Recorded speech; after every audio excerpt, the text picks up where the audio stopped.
Good morning, everybody. How are you all? Hope you are fine. I'm also fine. How's your studies going on, dear? Ready for the exams approaching? As you know, in the last class, we have completed the question answers of chapter number 6 on the face of it. And hope you have done all the work in your homework notebook, no pendencies. Today, we are going to start the last chapter of your book.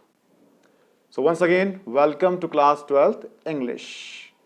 Take out your book, Vistas, chapter number 7, Evans Tries an O-Level by Colin Dexter. Page number 7070. It is a quite interesting story. I hope you would really enjoy listening to it, reading to it. But before moving further, before starting the explanation, I just want to discuss a few things like the title. Learn the title and the name of the author. As you know, 1 mark question can be there in the exam.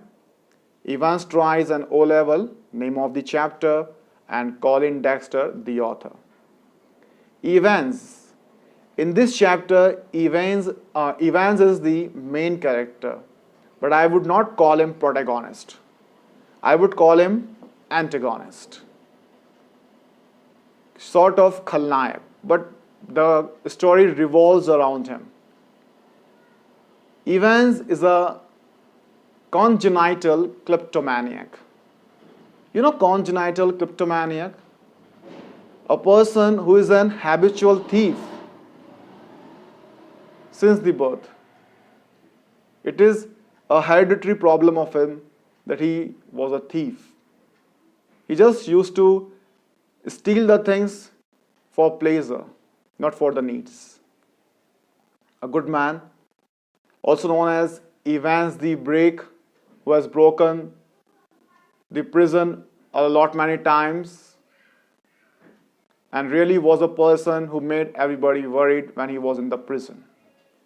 Tries an O-Level. That kind of person tries an O-Level, which was the exam of a German language. So he tries, means he studies in the prison and tries to take an exam of O-Level. Right? By the name, it is clear. Fine. Before we read, there is a question. I would just like you to read this question and discuss and think about this. Should criminals in prison be given the opportunity of learning and education? It is a question in front of the government, in front of everybody, that the criminals who are in the prison, should they be given any sort of opportunity of learning and education or not? What do you say? Many of you would say, sir, they should be given the opportunity. They also have the right to education. Why should they devoid of learning things? And many would say, no, there could be a debate. Many of you would have different opinions about to prove yourself right. But I would not say anything. I just want you to think about this answer after reading this chapter. Fine? So, let's see. There are some dramatis personae, means characters of this drama. Dramatis personae. The secretary of the examination board. In this chapter, there is a character, the secretary of examination board. The governor of HM Prison, Oxford, a governor also there of HM Prison. James Evans, a prisoner, the real name. Mr. Jackson, a prison officer. Mr. Stephens, a prison officer. The Reverend S. McLeary, an invigilator. Mr. Carter, detective superintendent. Mr. Bell, detective chief inspector. So before starting the explanation, let me introduce you. This chapter is about a prisoner, Evans, or James Evans, who was also known as Evans the Break because of breaking the prison so many times. He was kept in the governor's premises under the observation of the governor. And here it was really a matter to worry about him, that he should not have escaped from that prison. Otherwise, it will be really a question on governor. So a lot of, I can say,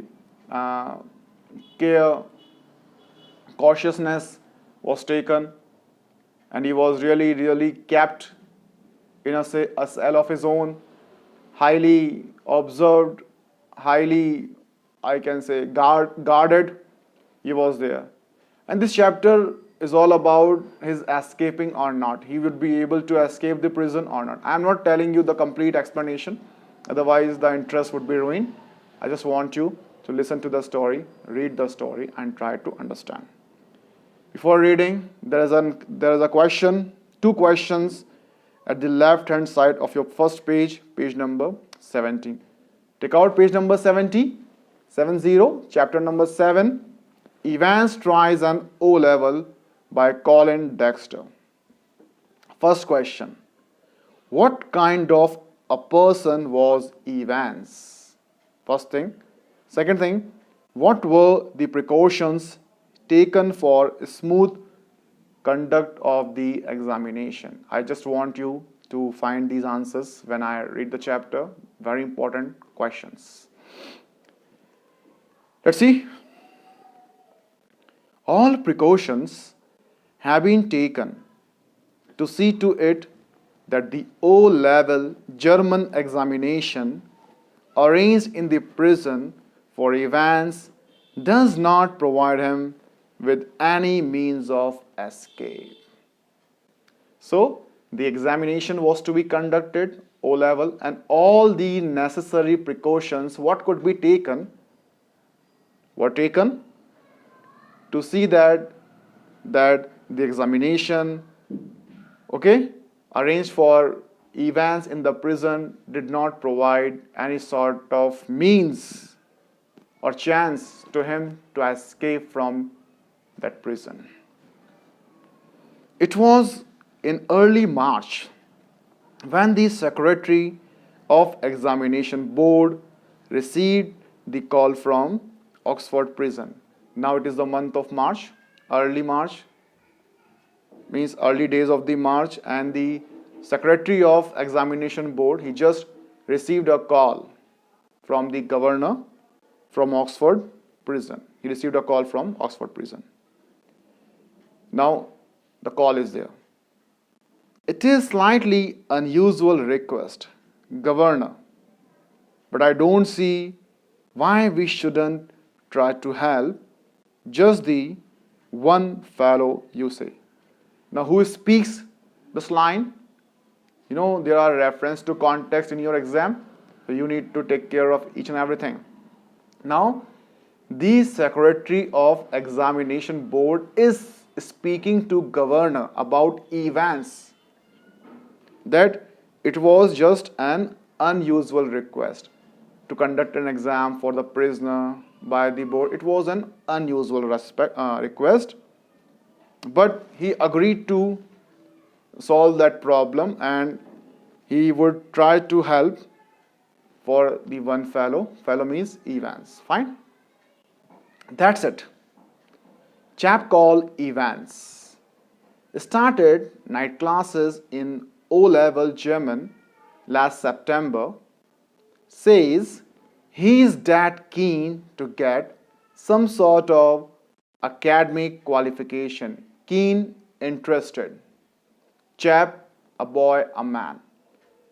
Now governor replied, yeah, that's it.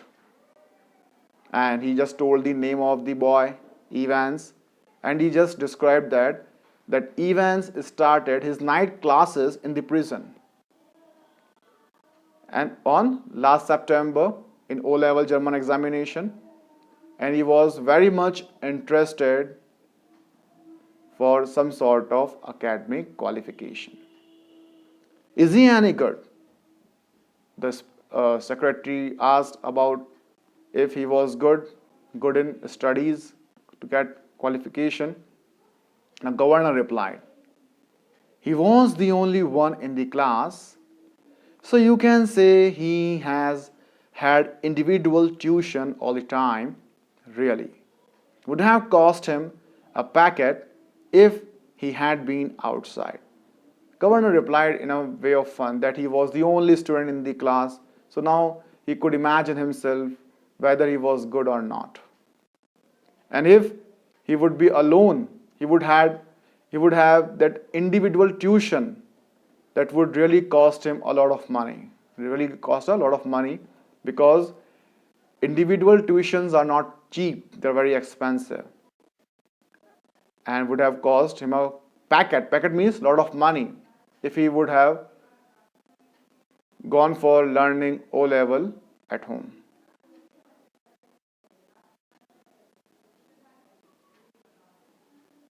Well, let's give him a chance, shall we?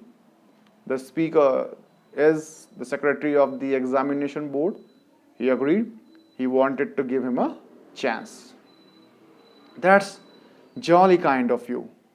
What exactly is the procedure now? The governor asked about the procedure for the exam. Oh, don't worry about that.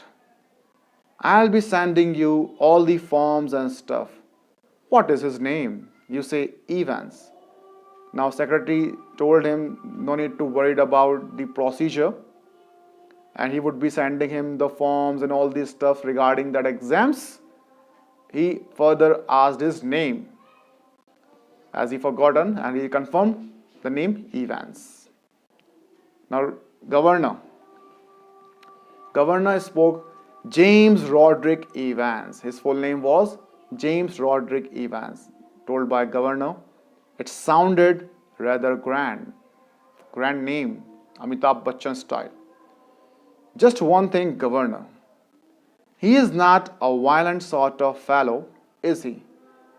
I don't want to know his criminal record or anything like that. But so now, before speaking further, the secretary wanted to know the criminal record. No, just wanted to know about his violence, whether Evans was violent or not, whether he hit somebody.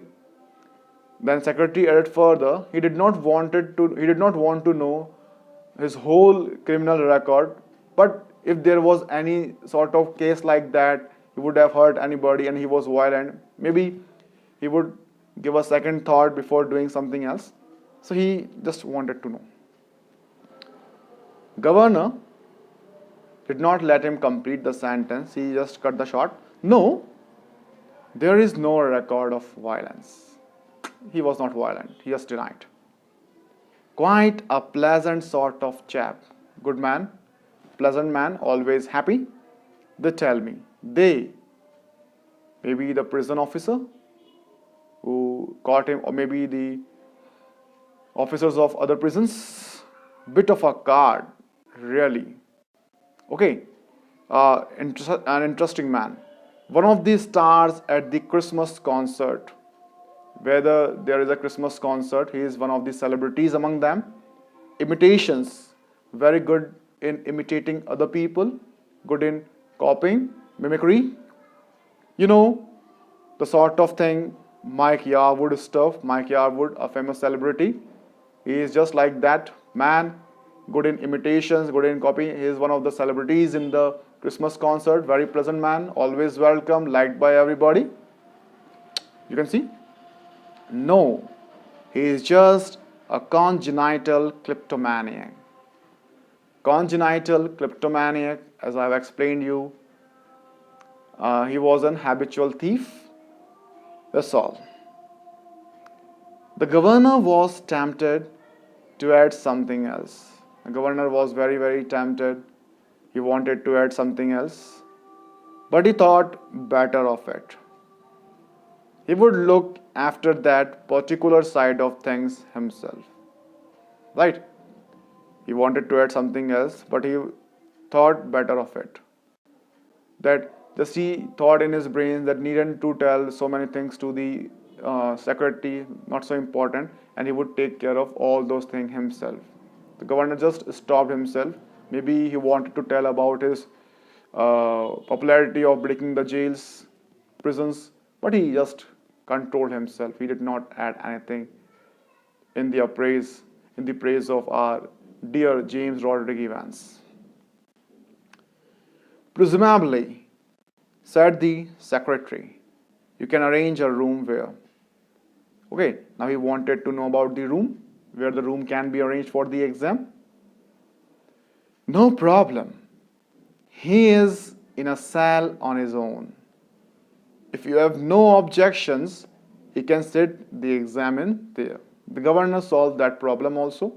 That was not a problem to be worried. Evans was kept in his own cell, so exam could be conducted in that cell if the secretary had no objections. Secretary replied, that was fine. And we could easily get one of the parsons from St. Mary Max to invigilate. Parsons, ministers or the priest of the church. Write the meaning. Ministers or the priest of the church. Secretary agreed. The governor said, and they easily could get any of the minister parsons from St. Mary Mags to invigilate, because whenever there is an exam, with the examinee and invigilator is also needed, so he could be arranged from St. Mary Max to invigilate. If that's, again, governor did not complete his sentence, secretary cut him short. Fine, yes, they seem to have a lot of parsons there, don't they? The secretary commented in fun that it is a satire. Okay, that they have a lot many parsons who are completely free, and they should have given some work, and they were giving them work.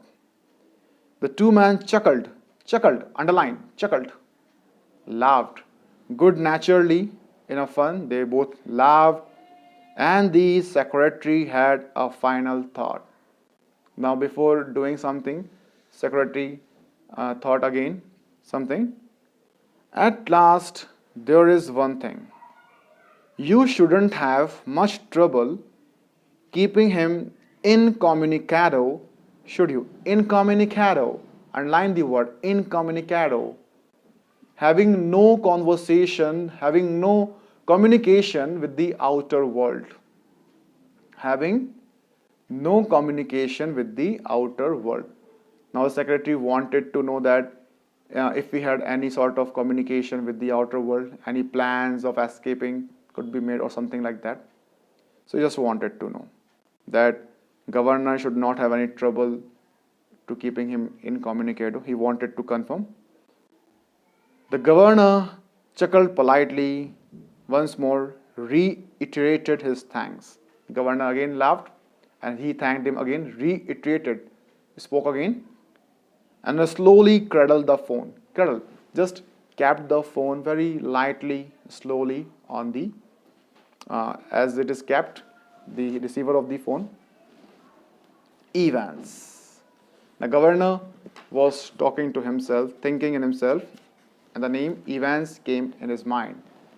Evans the Brake, as the prison officers called him. What was he called by the prison officers?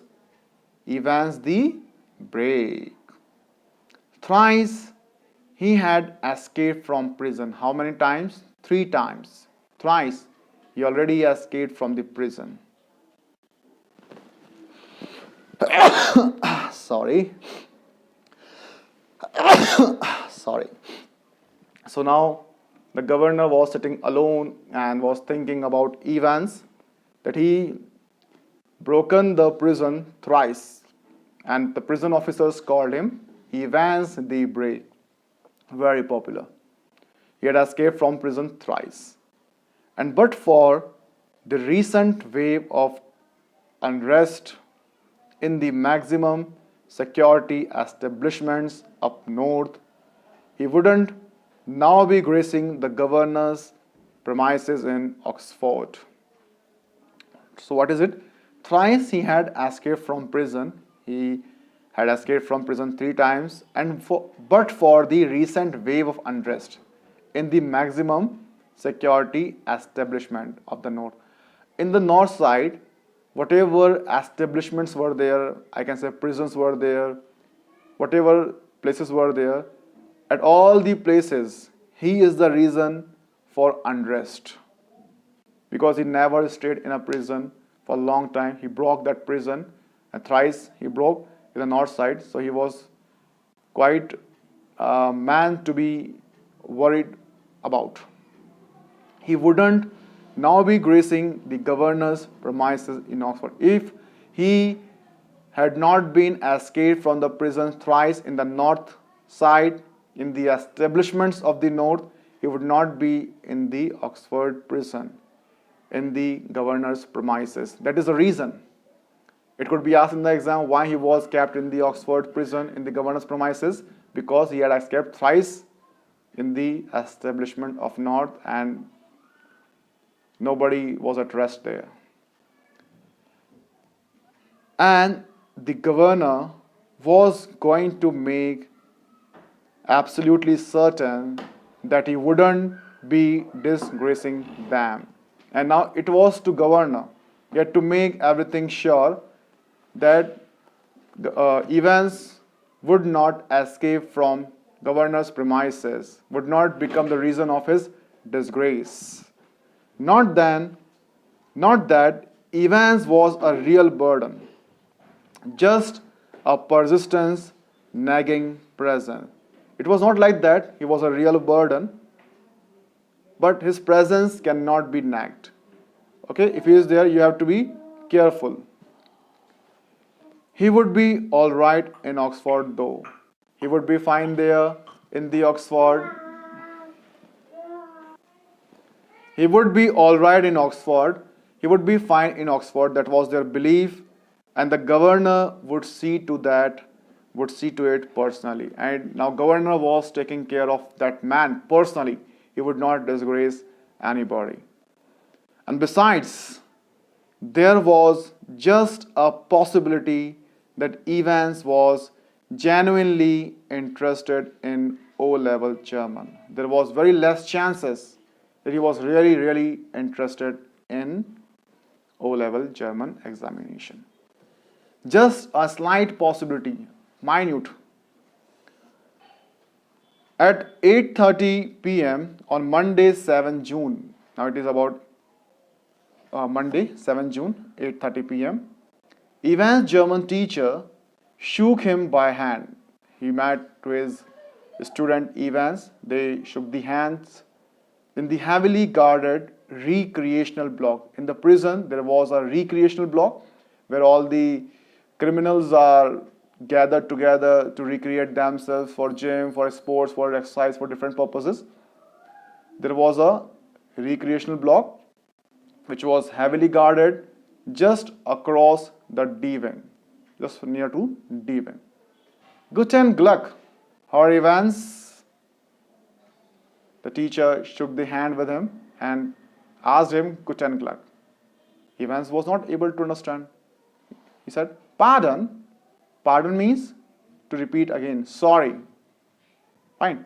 I said, good luck for tomorrow. German teacher spoke in German, good luck to him, but he was not able to understand. Then he explained in English, good luck. Oh, thanks, danke Scon. You haven't a cat in hell's chance of getting through, of course. So he just replied, thanks, danke Scon. Then he also replied in German. Then the teacher said that he hadn't the smallest chance to pass the examination. But he was not completed. Evans spoke in between. I may surprise everybody, said Evans, that he would surprise everybody who was there. Not a big deal. At 8:30 the following morning, Evans had a visitor, two visitors. In fact, he tucked his grubby string vest into his equally grubby trousers and stood up from his bunk, smiling cheerfully. Morning, Mr. Jackson. This is indeed an honor. 8:30, the same morning, Evans had two visitors to meet him. Okay, and he tucked means like this. Grubby means very dirty and filthy. String vest, he was wearing a vest, string one. He just tucked that into his grubby trousers. Grubby means dirty. When he was in his cell, two visitors came to meet him. Stood up from his bunk. He was lying or sitting in his bunk. When he saw there were two visitors in his bunk, he just stood up, smiled, and greeted Mr. Jackson by wishing morning. And said, "This is indeed an honor." That was an honor to see them. 8:30 p.m. Just keep everything in your mind. Now the story started. Fine? You will really enjoy. Jackson was the senior prison officer on D-Wing. Who was Jackson? Senior prison officer, D-Wing. And he and Evans had already become warm enemies. And they both did not like each other. They already became enemies. At Jackson's side stood Officer Stephens. At the side of Jackson, Officer Stephens was standing. A burly, surly looking man, a strong man. Burly, surly means strong man, strongly built. Only recently recruited to the profession. Recently recruited to the profession. Recently became the prison officer. So, two men were there. One was Jackson, other was Stephens. Jackson nodded curtly when he wished him morning. Just curtly means shortly. "And how's little Einstein this morning?" He called him little Einstein, maybe teasing him. Okay, just passing a remark, and he called him Einstein and asked him, how was he? Wasn't he a mathematician, Mr. Jackson? Stephens replied. Jackson asked the question. Stephens said, wasn't he a mathematician? He just confirmed from Jackson. I think he was a Jew, Mr. Jackson. Then again, Stephens said that he was a Jew. Evans' face was unshaven. His face was not clean, unshaven. He wore a filthy-looking red and white bobble hat upon his head, and he was wearing a dirty hat on his head, bobble hat, a kind of hat. "Give me a chance, Mr. Jackson. I was going to shave when you burst in." When he entered the cell, the prisoner Evans, he was just going to shave his stubble, and he wanted to have some time to shave his stubble. This is a chapter about Evans tries an O-level. I just want you to read the chapter thoroughly, and tomorrow we are going to continue with the next part of the chapter. With this, see ya, take care, bye-bye.